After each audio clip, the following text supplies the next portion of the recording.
Bonjour tout le monde, alors aujourd'hui on se retrouve pour une petite partie de pêche au feeder dans un endroit un peu de rêve. C'est le plan d'eau de Istres qui est très réputé pour ses grosses pêches de brème et de gros mulets. Voilà, d'ailleurs le record de France je crois qu'il est encore sur ce parcours d'ailleurs. Et voilà, on va faire une pêche à 40 mètres, principalement au terreau et au maïs. Avec une amorce, j'ai mélangé une amorce plutôt neutre à la base, c'est une amorce à brème classique, et auquel j'ai rajouté une amorce, donc la green 50-50, qui a du pelé broyé, un peu de farine de poisson. Donc j'ai rajouté de ça dedans. On va dire que j'ai fait à peu près 1 kg pour 500 g d'amorce carnée. Et on va essayer de mettre du rythme tout au long de la journée pour vous faire un débrief à la fin de ce qu'on aura fait, qui a marché et qui a moins marché aussi, parce qu'on tentera des choses un petit peu plus farfelues si jamais ça se calme. On tentera des choses, donc on verra si ça marche ou pas. Alors pour l'amorçage, au début je mets 5 cages et puis après toutes les, on va dire 2 minutes maximum, je relance. Ça je le ferai pendant 1 heure, histoire de créer un gros tapis. Et puis après les rythmes des touches feront que je continuerai ce rythme ou je le ralentirai selon quand j'aurai vu le moment où les poissons mordent le mieux. Mais souvent au début dans n'importe quelle pêche au feeder, c'est une pêche qu'il faut construire son coup. Donc au début il ne faut pas hésiter à rythmer sa pêche pour progressivement la calmer, pour trouver le bon rythme de pêche au final. Comme toujours, une pêche réussie au feeder, c'est quand on trouve vraiment le rythme où les poissons mordent. Et j'ai prévu aussi de pêcher peut-être au plomb.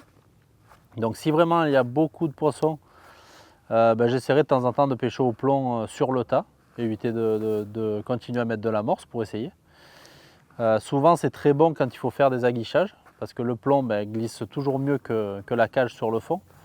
Donc ça crée, on a de très bons aguichages. C'est un peu quand vous pêchez à la canne, un aguichage lent est souvent meilleur qu'un aguichage tout sec. Donc la cage qui accroche dans le fond, parce qu'il y a un peu de cailloux, ça donne une petite saccade à votre aguichage. Là, le fait d'avoir un plomb, souvent ça glisse un petit peu mieux. Et ça crée ce fameux aguichage joli qui fait que le poisson souvent prend derrière. Alors là je vais recharger ma cage avec un peu de pinky et du maïs et quelques terreaux coupés. Et puis on va lancer et puis on va voir ce que ça donne tout au long de la journée.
Là on essaye d'essayer de sélectionner le plus possible les grosses brèmes, parce qu'il y a pas mal de poissons de 300-400 grammes.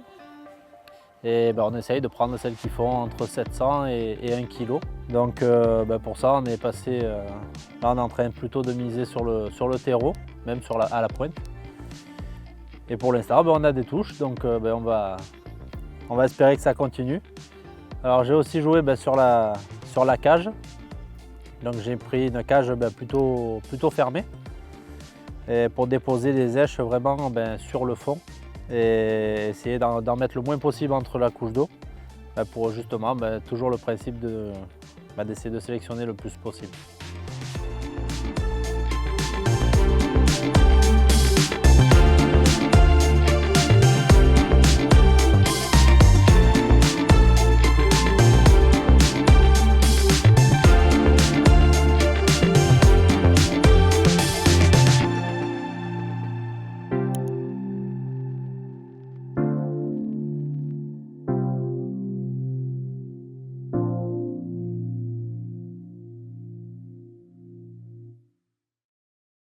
Petit bilan de cet après-midi de pêche au feeder sur l'étang de l'Olivier.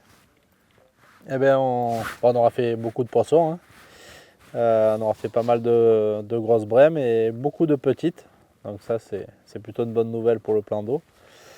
Alors, au début, comme j'avais dit, j'ai mis beaucoup de rythme dans ma pêche, donc pour créer de la cadence, pour faire entrer un banc de poissons.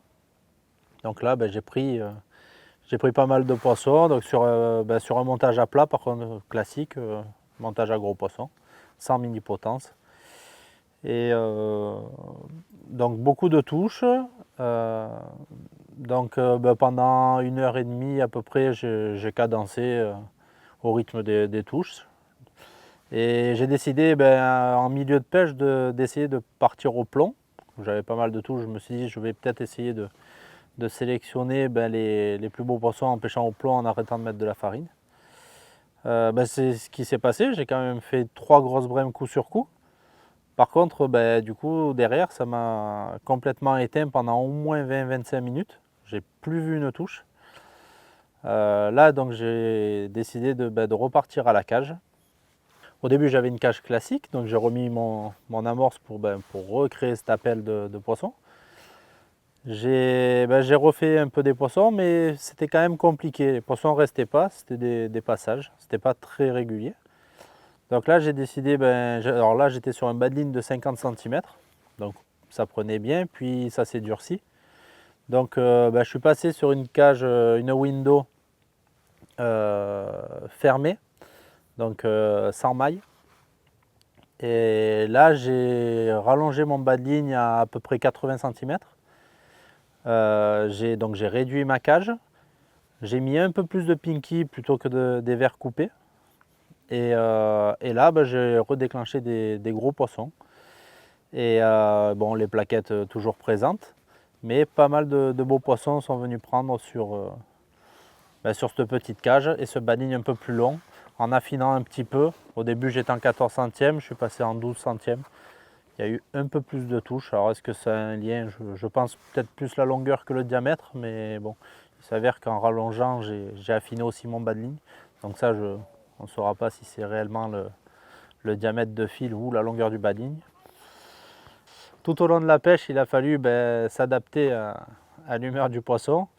Donc dès qu'on a des touches qu'on fait souvent dans le vide et qu'on n'est pas touché, c'est souvent que les poissons viennent taper la tête dans la cage. Donc là, il faut réduire son bas de ligne. Donc là, je suis passé sur un bas de ligne de 50 à ce moment-là. Et puis quand ça s'est durci, que j'ai carrément plus de touches, donc là, je suis passé avec un bas de ligne de 80, 90. Et là, ça a redéclenché des touches. Et tout le long, on a joué sur les bas de ligne, les longueurs. Et la taille des cages aussi qui était importante. Souvent en fin de partie de pêche, les petites cages sont plus efficaces que les grosses cages parce que tout au long d'une partie de pêche, ça peut se durcir. Donc il y a eu un rythme, il y a de l'amorce au fond. Donc mettre une petite cage, c'est moins dérangeant qu'au départ.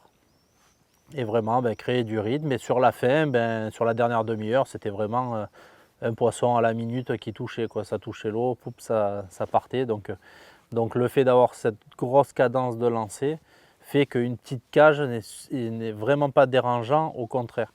Avec des grosses cages en relançant très très souvent, à part en rivière, vraiment sur des très gros poissons où les éches sont balayées, là c'est une bonne chose d'avoir des très grosses cages.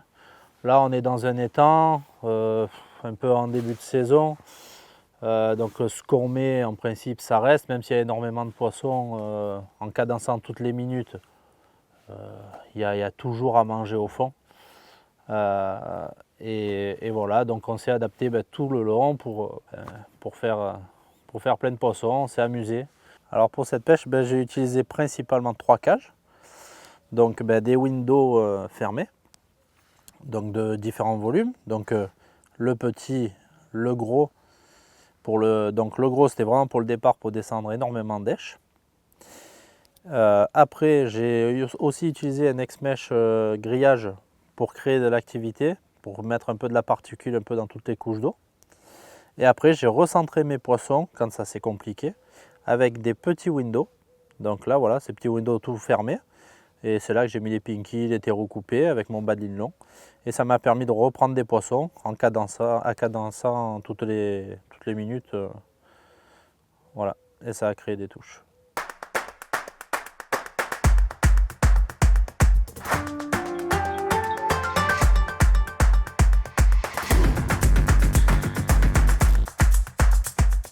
Si vous avez aimé cette vidéo, n'hésitez pas à mettre un petit pouce bleu, à la partager.